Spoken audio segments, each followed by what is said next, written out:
44편 19절입니다.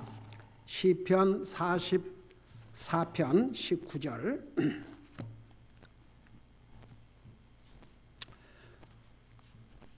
우리 19절에서 22절까지 같이 읽도록 하겠습니다.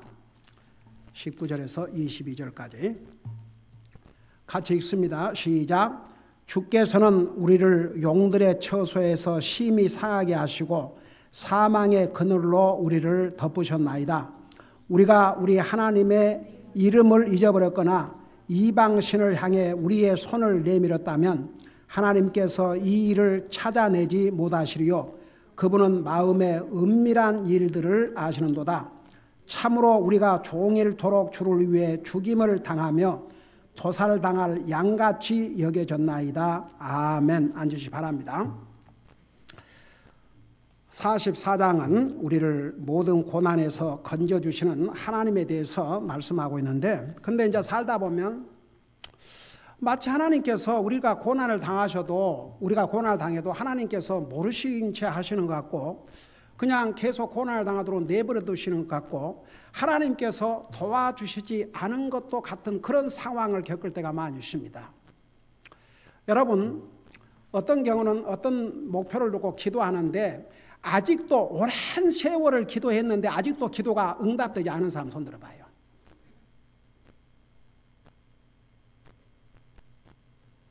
와, 손 내려요. 참, 여러분, 나 참 감동되네. 그 말은 우리 성도들이 대부분이 기도하고 있다는 사실입니다. 우리 다 아멘. 와.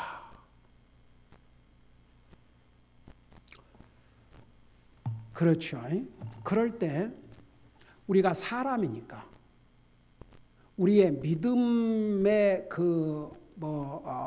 정도가 아니고, 우리 사람이 연약하다 보니까 무슨 생각을 잠깐 할 수 있냐면, 기도해봐도 하나님께 상관 안 하시는가? 응답 안 해주시는가? 그런 생각을 할 수가 있습니다. 과연 기도를 계속 해야 될 것인가? 그럴 수도 있습니다. 여러분, 옛날에 한 선교사님 우리 교회에 와서 간증을 하는데, 선교사님 가족이 목표를 정하고 기도를 했답니다. 상당한 오랜 기간을. 근데 너무나도 그게 뭐 1, 2년이 아니고 뭐 한 10여 년 이상을 기도했는데 응답이 안 오니까 이제 포기를 했던 모양이에요. 이게 이제 하나님 뜻이 아닌가 보다라고 포기를 했는데, 그래서 나중에 근데 그 기도 응답이 왔어요. 그래갖고 너무 놀래갖고 하나님 앞에 감사드리면서 하나님께서 응답이 주시지 않을 줄 알고 기도하다가 말았는데, 그러니까 그 애들 중에 하나가, 아빠, what do you mean by that? 기도를 중단했다는 얘기가 무슨 얘기냐? You did, I didn't. 엄마 아빠는 기도에 중단했지만 I didn't. 그건 무슨 얘기예요? 이 어린아이가 순수한 마음으로 계속 기도했다는 거죠. 하나님께서 응답하셨어요. 그러니까 한 가지 우리가 어떤 그 기도에 대한 자세를 가지고 살아야 되냐면, 우선 성경은 믿음으로 기도하라고 그랬습니다. 하나님께서 반드시 내 기도를 들으시고 내 기도를 응답하실 것을 믿고 기도하라 이겁니다. 근데 하나님은 들으셔요, 우리 기도를. 근데 어떨 때 사람들이 하나님이 내 기도해봐도 소용없고 내 기도에도 응답하지 않는구나 그런 생각을 하냐 그러면, 꼭 하나님께서 우리에게 기도 응답을 내 방식대로 하는 것은 아닙니다. 때로는 내가 기도했는데 하나님께서 그 응답, 그것은 좀 곤란하다, 그건 아니다. 그러면요, 만일에 우리 주님께서 놓으라 그러면요, 그거 알게 돼 있습니다. 본인도 내가 이거 잘못 구한 것 같구나. 그래서 바꾸게 돼 있어요. 여러분, 하나님의 사람의 기도는요, 하나님의 사람들은 하나님께서 말씀을 통해서든 기도를 통해서든 꼭 깨닫게 해주셔요. 그 일을 하시는 분이 우리 속에 거하시는 성령님이십니다. 그 다음에 어떨 때는 기다리라. 하나님의 때가, 하나님보다 우리가 더 잘 알 수가 없어요. 하나님이 정확한 때를 아십니다. 그러니까 그 하나님의 때를 기다린다는 게 그 쉬운 일은 아니지만 하나님의 때가 가장 정확한 때입니다. 그 다음에 이제 하나님께서 어떤 것 같은 경우는 바로 응답해 주셔요. 예수. 자, 그것은 다 쉽지요. 근데 하나님께서 이건 아니다. 이것은 네가 기도를 바꿔야 되겠다. 혹은 기다려라. 이것은 상당히 어려운 일이죠. 그러니까 사람들이 하나님께서 내가 기도를 해도 응답을 하지 않는다는데, 자, 여러분들이 이렇게 기도를 많은 세월을 했는데 하나님 아직도 응답 안 하셨다. 절대 낙심하지 마세요. 하나님 응답하셔요. 여러분의 기도가, 현재 하고 있는 기도가 하나님의 뜻이 아니라면 여러분에게 알려주셔요. 이건 아니다. 그걸 확실히 알게 해주십니다. 여러분이 기도 중에든지 말씀을 듣는 중에든지 말씀을 읽는 중에든지 꼭 알게 되십니다. 제가 목회를 하면서 옛날에 그런 얘기를 참 많이 들었어요. 어떨 때 그런 얘기를 들었냐면, 분명히 한 주일 내내 설교 준비를 했는데 그날 아침에 제가 알아요. 성령님께서 오늘 그 설교를 하지 말고 이 메시지를 전하라.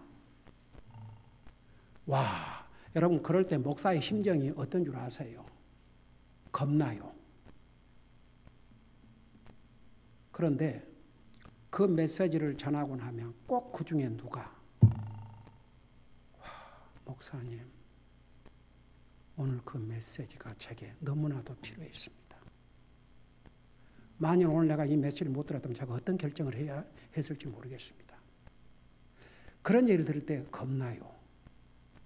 그래서 얼마나 목사가 하나님 성령님의 그 리더십에 예민해야 된다는 거. 그러니까 제가 그 신학교 다닐 때 You must be sensitive to the leadership of the Holy Spirit. 성령님의 그 인도하심에 굉장히 센시티브해야 한다는 그런 얘기를 수없이 들었는데 저는 이제 목회를 하면서 그런 실감을 많이 했습니다. 특별히 우리 이 44장을 보면요. 어떤 상황이냐 그러면 이스라엘 백성들이 개인적으로는 신실한 하나님의 백성들이 많이 있었음에도 불구하고 여러분 국가의 잘못으로 인해서 개인적으로 이렇게 고노를 당했어요. 보세요. 한 사람의 죄가 많은 사람을 망칩니다. 한 사람의 잘못이 가정을 망칠 수 있고 한 사람의 잘못이 한 사람의 의인의 한 사람으로 말미암아 가정이 세워지기도 하고 그래요. 여러분 전도서에 보면 한 사람의 악이 많은 선을 파괴한다고 그랬습니다. 그 한 사람. 여러분 어떤 경우에 미국에서 한 사람으로 말미암아 그 총격 사건으로 얼마나 많은 사람이 죽임을 당합니까? 이 한 사람의 잘못된 생각, 한 사람의 잘못된 행동이 자기로 끝나지 않고 다른 사람에게 반드시 영향을 미칩니다. 해를 끼칩니다. 그러니까 보세요. 이스라엘에 신실한 하나님의 백성들이 있었음에도 불구하고 국가적으로 범죄를 하니까 다수가 이스라엘 백성들이 고난을 엄청 당했어요. 그러는데 그런 가운데서도 이 시편 43편은 고난을 당하고 있는데 하나님께서는 상관도 안 하시고 모른 채 하시고 고난에서 건져주시지 않은 것 같을 때에 지난날의 그 어려움 속에서 건져주신 하나님을 먼저 생각하라는 거. 그 다음에 이제 두 번째는 어떤 실패나 우리의 잘못이 가령 예를 들어서 우리에게 어떤 고난이라든가 실패라든가 이런 것이 꼭 우리의 죄 때문에만 온 것이 아니고 때로는 하나님께서 우리를 연단하시고 우리의 믿음을 더 강하게 세우시기 위해서 그런 어려운 시련과 실패를 통해서 하나님을 더 붙들 수 있는 기회를 갖도록.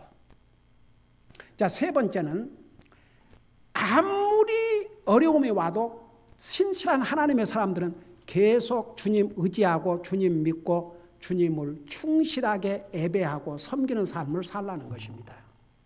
그래서 특별히 이제 17절에서부터 22절까지는 그런 내용을 담고 있는데 17절을 지난번 18절 다 했죠.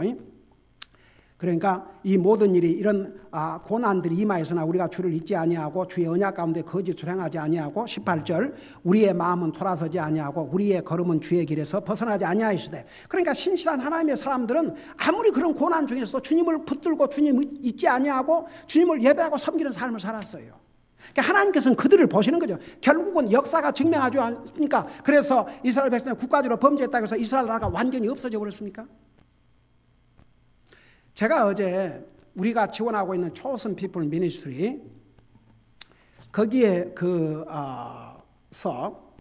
편지가 오면서 통계가 왔는데 이스라엘이 제가 그 10년 전인가만 해도 이스라엘에 사는 근데 현재 이스라엘 하나님께서 아브라함과 이삭과 야곱에게 약속하신 그 가나안 땅 전부가 아니고 지극히 작은 일부에 살고 있는데 그것도 예루살렘을 언제 이스라엘부터 뺏어오십니까?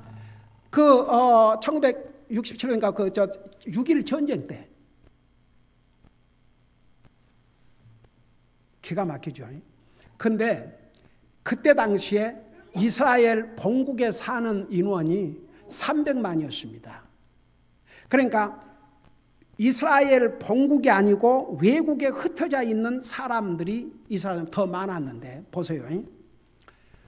주님의 재림을 그 확실하게 보여주는 그런 그 시각적인 아주 사인 중에 하나가 세생 만국에 흩어있던 백성들이 다시 이스라엘로 돌아가면 그게 이제 마지막 시대의 증거 중에 하나. 그것만 일어난다고 해서 주님이 바로 오시는 거 아니지만 말세의 징조 중에 하나라고 그랬는데 어제 그 기록을 보니까 어메이징이죠. 세계 이제 이스라엘 지금 총 계산된 인구가 1,400만이랍니다. 그런데 이스라엘 본국으로 들어와서 현재 이스라엘 땅에 살고 있는 사람들이 900만이래요. 그러니까 이제 세계 흩어져 있는 인구, 이 미국에도 유대인들이 얼마나 많이 삽니까? 그러니까 이제 이제 본국 이스라엘로 돌아간 사람들이 그만큼 많아졌다는 얘기입니다. 그러니까 이것이 다 성경을 성취시키는 놀라운 사건이지요. 그러니까 보세요. 이렇게 국가적으로 잘못해서 나라를 잃고 많은 어려움을 겪었음에도 불구하고 결국은 이 신실한 하나님의 사람들 그리고 하나님께서 아브라함과 이삭과 야곱에게 약속하신 그 언약대로 다 이제 나라가 존재하고 있지 않습니까? 네. 그게 산 증거예요. 그래서 항상 하나님을 참으로 믿는 사람들 계속 어려움이 오든 말든 상관없이 계속 주님 의지하고 주님 믿고 주님 믿지 않고 주님을 트러스트하고 주님을 항상 예배하고 섬기는 그것만 하면 돼요. 그것만 하면 하나님께서 결국은 다 책임져 주십니다. 그래서 여기에 이제 우리는 주의 길에서 벗어나지 아니했다 그러고 19절에 보니까 주께서는 우리를 용들의 처소에서 심히 상하게 하시고 그런데 그 용들의 처소 내가 이걸 지난주에 설명을 못한 것 같아요. 용들의 처소 그러면 그게 뭘 의미한 것 같아요? 자, 오케이. 그 성경대로 요한계시록에서는 무엇을 용이라고 그랬어요? 사탄을 용으로 비교했어요. 옛날에 요한계시록 공부하면서 자세하게 설명했죠. 그래서 여기에 주께서는 우리를 용들의 처소에서 심히 상하게 했다. 그 말은 사탄이 그야말로 날뛰는 그곳에서 심히 상하게 했다. 여러분 보세요.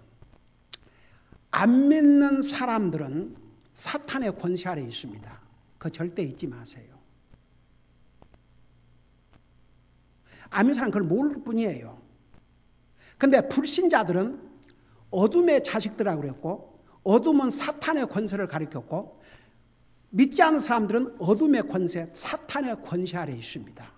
사탄은요 절대 우리에게 유익을 안 줍니다. 접근은 그럴싸하게 접근합니다. 여러분 보세요. 우리 인류 역사를 되돌아가서 창세기 3장에 이 사탄이 당시의 사탄이 누구의 모습으로 나타났어요? 뱀의 모습으로 나타났죠. 근데 그때 당시에 뱀이 지금 같은 징그러운 뱀이었어요? 아니에요. 하나님이 창조한 피조물 중에 가장 아름다운 피조물이었습니다.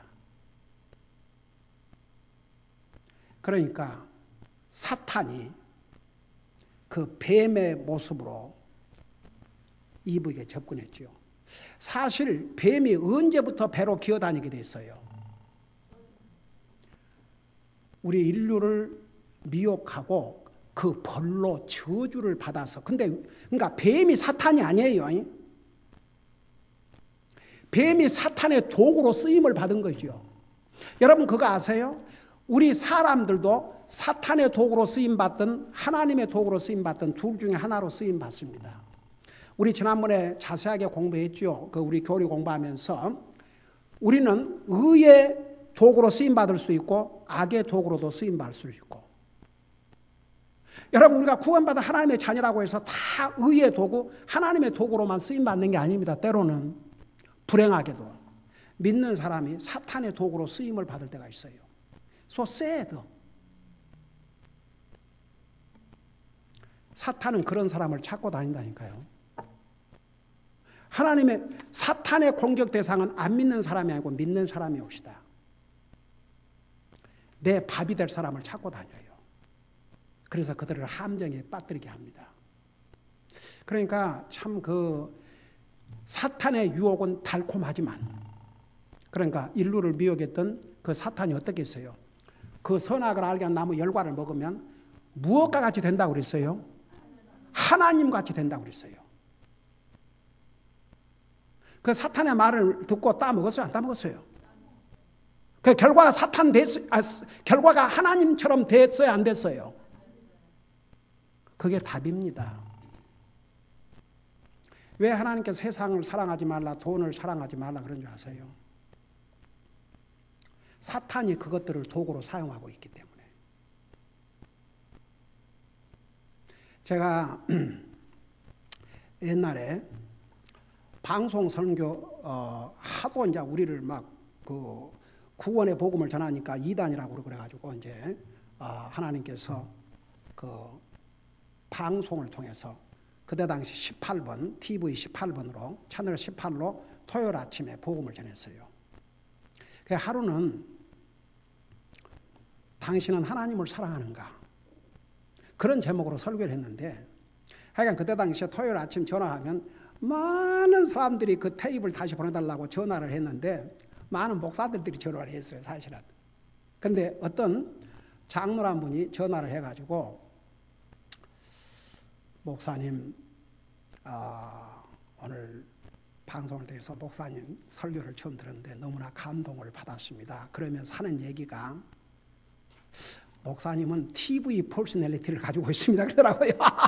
자기가 KBS 방송국에서 일을 하다가 미국에 왔대요. 그러면서 참 TV를 잘 봤습니다. 그러면서 오늘 목사님 말씀을 듣고 너무 감동이 돼서 목사님을 한번 참 대접하고 교제하고 싶은데 LA로 좀 모실 수 있습니까? 그래서 그 영혼을 전도하기 위해서, 장로라 그러지만 내가 막 장로라고 해서 그 사람이 다 구원받아 하면서 믿는 게 아니기 때문에 전도하기 위해서 갔죠. 근데 자기가 거기서 무슨 호텔이더라, 무슨 호텔을 하는데 거기 도착했더니 그 비서라는 사람이 내려와갖고 목사님 기다리고 있었습니다. 그래갖고 나를 이제 해서 그 엘리베이터 태워갖고 7층에 그 양반 사무실인데 거기를 갔어요. 그 양반이 이제 처음에 미국 와서 굉장히 힘들게 이렇게 하고, 그래도 돈을 벌어서 이제 호텔도 사고 하여간 부동산 이렇게 많이 사고갖고 하여간 거부가 됐어요. 부자가 됐어요. 그러면서 이 사람이 하는 얘기가, 목사님, 저는 사실 교회를 다니고 그런다고 그러지만 저는 하나님보다 돈을 더 사랑했습니다. 그것이 너무나도 자기에게 어느 날 자기 양심의 가책이 됐대요. 그래도 이 양반이 이제 장로라 그러니까 그래도 성경을 읽고 이제 그래서 분명히 하나님을 내 마음을 다하고 생각을 다하고 힘을 다해 사랑하는 것이 첫째 계명이라는데 저는 그 계명을 지킬 수가 없었습니다. 근데 그래갖고 하여간 부지런히 돈을 이제 모으기 시작했대요. 근데 하나님이 가져가시니까 눈 깜짝할 사이에 없어져 버렸대요. 당했대요. 진실로 거기서 해결을 했답니다. 제 순서를 바꾸겠습니다. 돈보다도 주님을 더 사랑하겠습니다. 그래갖고 자기한테 비결을 깨달았대요. 내가 돈보다 주님을 더 사랑하는 길은 내 약점이 돈을 자꾸 사랑하니까 내가 사랑하는 이 돈을 하나님 앞에 바쳐버리면 그러면 해결되겠구나. 그래서 철두철미한 11조, 1000불 보면 1000불 보면 100불 플러스, 10,000불을 보면 1000불 플러스, 20,000불을 보면 20,000불 플러스, 이렇게 해가지고 하여간 철두철미한 11조와 헌금으로 자기가 사랑하는 물질을 하나님 앞에 제너러스하게 바치기 시작했대요. 그러니까 보세요. 왜 하나님께서 내 물질이 있는 곳에 내 마음이 있다. 그러니까 다른 것은 다 하는데 물질은 안 됩니다. 그러면 이 사람 마음을 다 하나님 앞에 준 게 아니라니까요. 그래서 물질을 얘기하신 거예요. 천하를 소유하신 분이 하나님이세요. 근데 사람에게는 이 물질에 대한 이게 욕심이 많았고 그 물질에 대해서 하나님을 인색한 사람은 자기 마음을 하나님에 준 것이 아니라는 거죠. 그래서 그 사람이 그걸 이길 수 있는 길은 내가 사랑하는 이 돈으로 하나님을 섬겨버리면 되겠구나.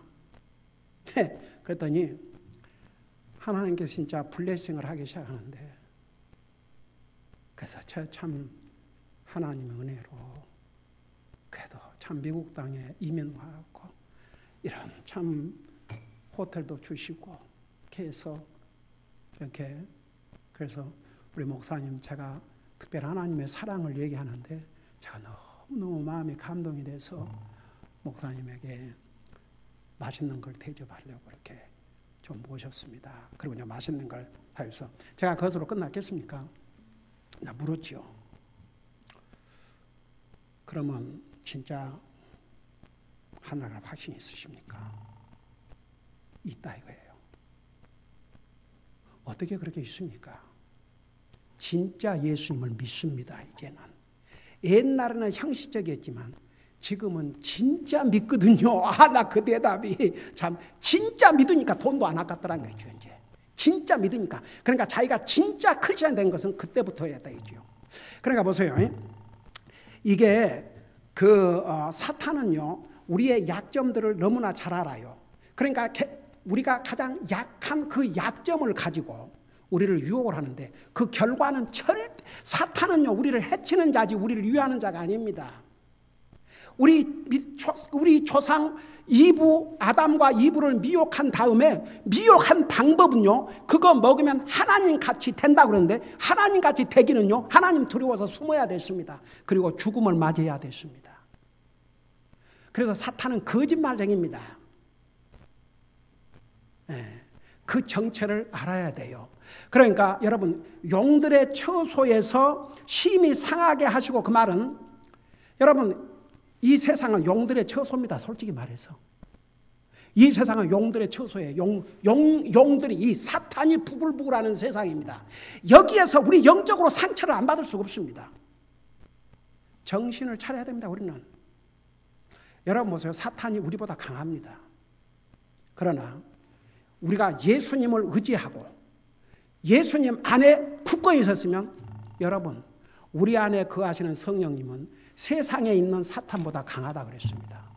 우리가 사탄을 이길 수 있는 길은 우리 예수님 안에 거하는 것입니다.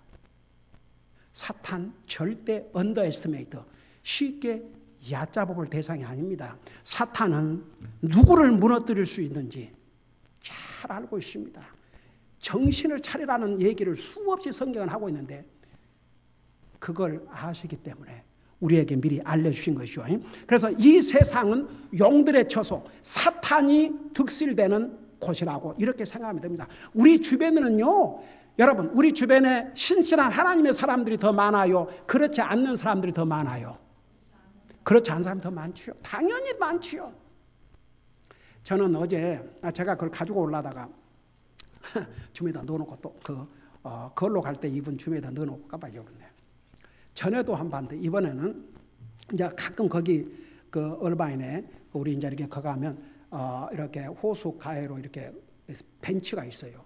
근데 누군가가 이렇게 전도지를 놓고 가거든요.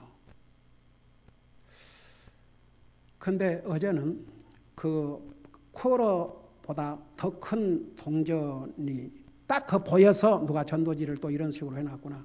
그래 보니까 거기에 이제 그 킹제임스 버전으로 돼 있는 거 보니까 영어가 분명히 복음적인 그런 교회에서 분명히 놓고 갔어요. 한 면은 Where are you going to spend your eternity? 요한복음 3장 36절. 그러니까 영원한 영생, 그러니까 믿지 않은 사람은 이제 하나님의 진노 아래에 있고 영원한 생명을 이제 지옥에서 보내야 되는데 당신은 그 영원한 삶을 어디에서 보낼 것인가? 한쪽은 그 질문, 그리고 다른 한편은 요한복음 3장 16절. 하나님이 세상을 이처럼 사랑하사 독생자를 주셨으니 누구든지 저를 믿는 자마다 멸망치 않고 영생을 얻게 하려 하심이라. 다 그 참 그런 걸 보면서 거기다가 그러니까 벤치마다 다 그대로 있어요. 그러면 그걸 놓고 갈 때 보세요.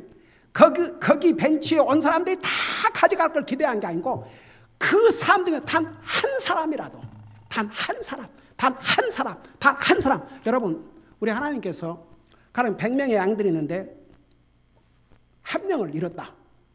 구원받지 못한 그러면 그 한 명을 찾으러 가신다고 그랬죠. 한 명, 그러니까 go after one soul. 한 영혼. 우리가 매주 전도지 가지고 나갈 때 그 전도에 받은 사람이 다 구원받고 우리 교회로 no. 이 중에 단 한 영혼이라도, 단 한 영혼이라도 그게 목표입니다.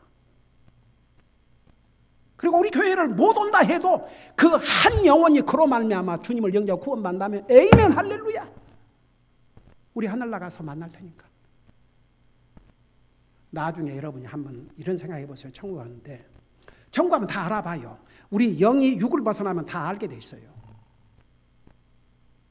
가령 예를 들어서 어떤 사람이 다가와가지고 자매님, 형제님 언제 어디에다가 전도지를 놓고 가셨죠? 당신이 놓고 간 그 전도지 때문에 내가 복음을 깨닫고 주님 믿고 이곳에 왔습니다.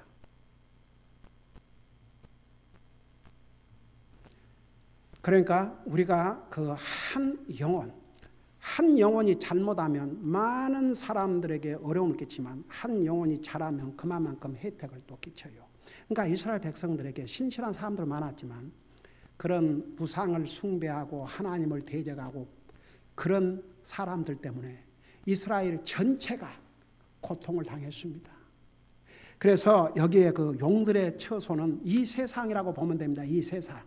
사탄들이 우리 주변에 두글두글 그냥 그 뭐라고 그러나 우글거린다고 그러나 우리 주변에 이 사탄의 도구들이 여러분 보세요.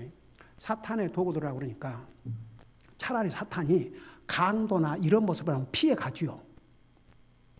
여러분이 가장 가깝게 지낸 친구가 사탄의 도구가 될 수 있고 여러분의 가족 식구가 사탄의 도구가 될 수 있고 여러분 성경이 뭐라 했어요? 내 원수가 가족, 집안, 식구라고 그랬어요. 거기에 원수라는 의미는 무슨 의미세요? 하나님을 대적하고 내가 믿는 하나님을 대적하고 하나님 믿지 않으면 하나님 앞에 원수들입니다.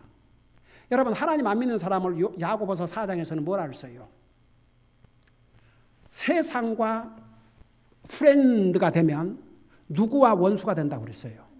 하나님과 에네미. 그래서 이 세상은 용들의 처소입니다.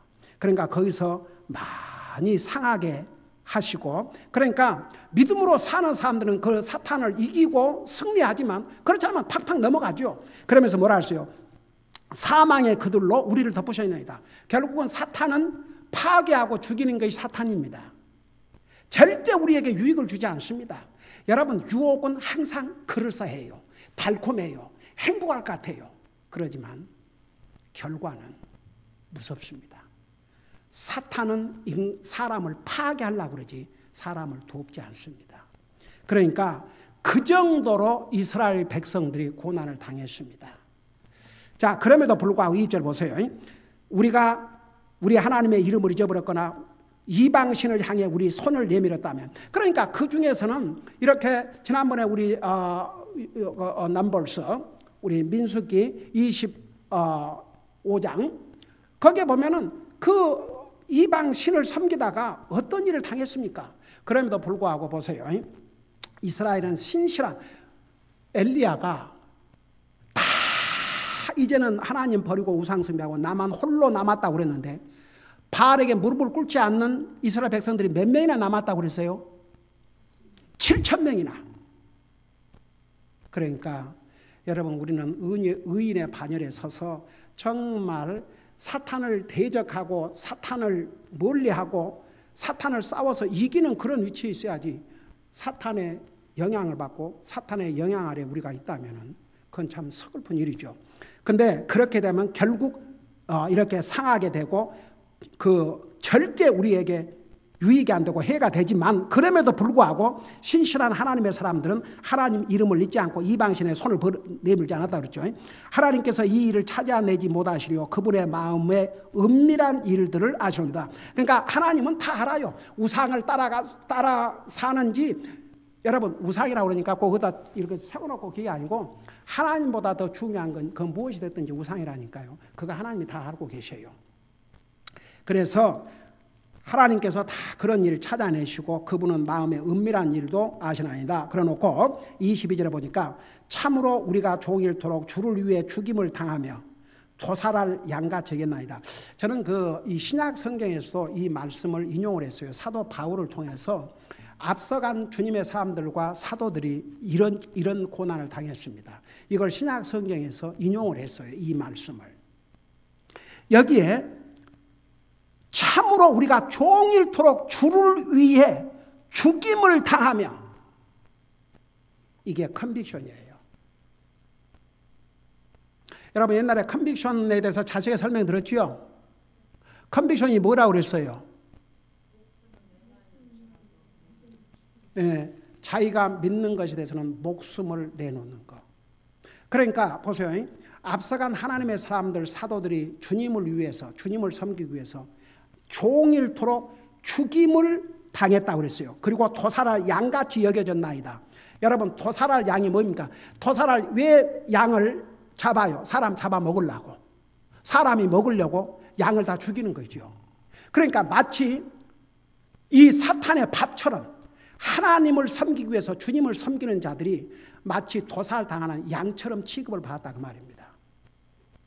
여러분 이제 우리 수요일 날 히브리서 11장 믿음의 장을 배웠는데, 여러분 보세요. 그 말이 요 말이 이해가 되기 위해서 잠깐 히브리서 11장을 봐요.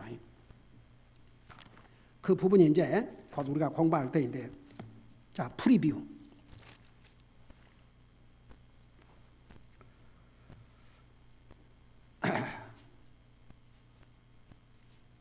(33절부터) 보세요. 도대체 그 말이 뭔 말인가? 종일토록 주를 위해 죽임을 당하며 도살할 양같이 여겼나이다. 그러니까 신실한 하나님의 사람들이 그런 참 어려움을 당했어요. 그럼에도 불구하고 그들이 절대 하나님을 향한 믿음이 약해지지 않았습니다.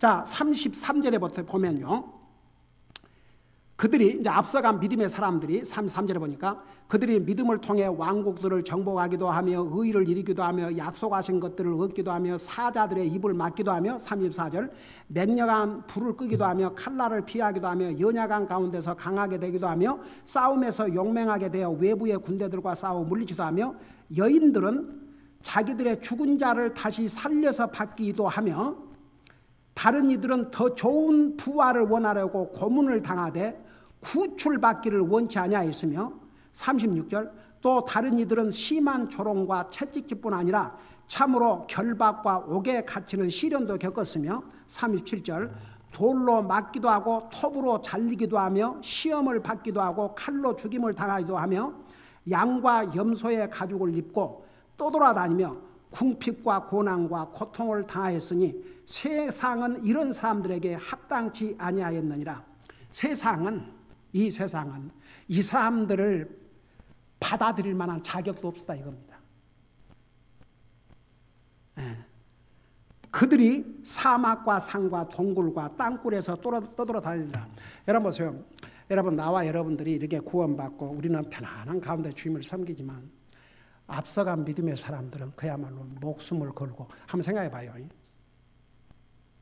톱으로 사람을 살린 채로 톱으로 켜고 여러분, 그 토마스, 우리 예수님의 12제자 중에 한 사람인 토마스, 그분이 그 예수님이 부활하신 다음에 예수님의 부활을 믿었어요, 안 믿었어요? 안 믿었어요. 자기가 하필이면 없을 때 예수님이 나타나셔가지고, 그래가지고 예수님을 내 눈으로 보고 손으로 만져보지 않고는 믿지 않겠다. 그런데 예수님이 나타나셨지 않습니까? 그 만져보라고 그랬어요. 그래서 토마스가 다 만져봤어요, 안 만져봤어요? 예수님이 나타나서 만져보라 하니까 언제는 만져보달라고 막상이 나타나니까 만져보기로 고사하고 주여 내가 믿나이다.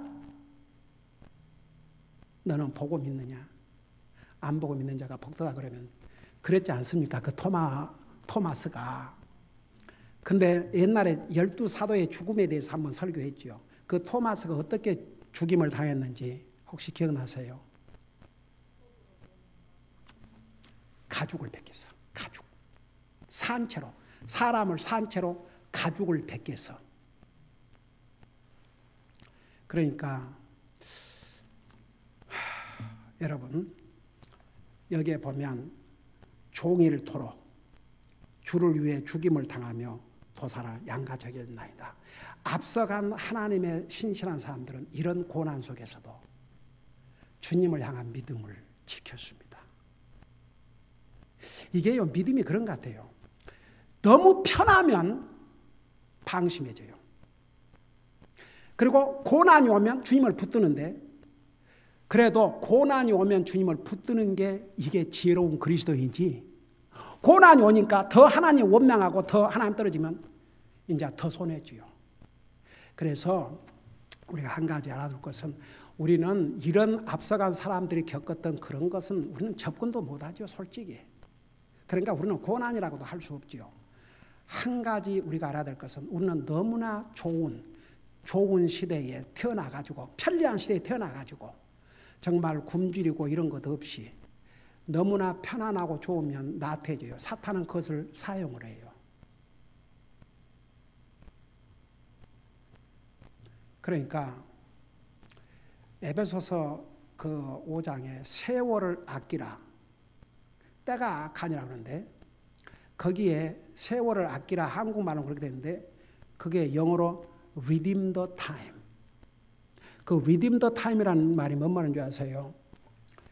우리 살아오면서 잃어버린 시간이 너무 많기 때문에 그 잃어버린 시간을 다시 살아 이겁니다. 회복하라.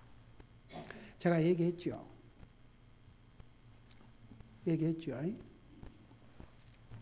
뭘 얘기했어요? 얘기했죠. 그러니까 고개를 까딱까딱 하는데 다시 한번 얘기할게요. 그러니까 우리가 이 세상에 살면서 정말 앞서간 사람들은 이랬어요. 우리는 그렇게 하고 싶어도 못해요. 그런 상황이 없어서. 그 대신 우리가 연약해서 하나님 앞에 잘못하고 실수하고 범죄할지라도 이 한 가지, 주님을 예배하고 섬기는 것만큼은 우리의 삶의 우선순위라고 살아야 됩니다. 그거 외에는 별로 할 것이 없어요, 사실. 우리가 주님을 위해 산다고 하면 뭘 하겠습니까? 그 사람이 1년에 시간으로 따지면 8,760시간이에요. 하루에 24시간 360일 합해서 일주일이면 1,040시간, 52주, 그러니까 일주일에 어떤 사람이 한 주일에 20시간씩 주님을 위해서 헌신한다. 그러면 이 사람이 40년을 섬긴다 해도 4년 7개월, 라이프 타임으로 따지면. 그 다음에 어떤 사람이 40년 동안 일주일에 12시간씩 40년 동안 페이스풀하게 그 시간을 들어서 주님을 섬긴다. 그러면 평생으로 따지면 2년 8개월. 그 다음에 어떤 사람이 이제 구원받고 일주일에 5시간씩 주님을 40년 동안 섬겨, 40년 동안. 그런다면 평생으로 따지면 1년 2개월.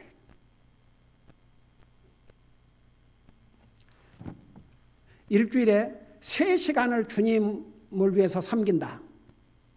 40년 동안. 그러면 평생 동안 시간으로 따지면 얼마인 줄 아세요? 1년도 안 돼. 7개월. 그래서 저는 이 땅에서 우리 시대에는 우리가 이란에 살거나 어디 공산주의 국가나 모슬림 국가를 살지 않는 한 우리가 미국에 사는 날 동안은 아직은 이런 그 고난, 종일토록 주님을 섬기는데 죽임을 당하고 와 그런 톱으로 켜움을 당하고 이런 일을 안 당하죠. 서로 그렇게 하고 싶다 해도 그런 기회가 없어요. 그러면 우리가 할 수 있는 게 뭐냐? 성경은 내 몸을 살아있는 희생물로 드리라 로마서 12장 1절. 우리 몸과 시간은 같이 가거든요. 그래서 우리가 이 한 가지 주님을 예배하고 섬기는 것은 내 삶의 우선순위로 삼고 산다면 그것이 우리가 할 수 있는 최소한의 주님을 섬기는 것이 아니겠는가. 기도하십시다. 사랑의 아버지 하나님, 앞서간 하나님의 사람들은 그야말로 종일토록 주를 위해 죽임을 당하고 도살당할 양같이 여겨졌다고 했습니다.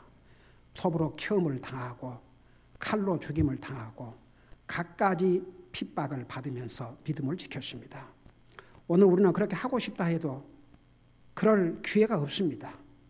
정말 주님께서 우리에게 생명을 주신 날 동안 주님을 예배하고 섬기는 삶만큼은 우리의 삶의 우선순위로 하고 삶으로 우리가 하나님의 자녀로서 최소한 우리의 도리를 하고 살 수 있도록 우리의 삶을 인도해 주시옵소서. 감사합니다. 사랑합니다. 예수님의 이름으로 감사 기도드리옵나이다. 아멘.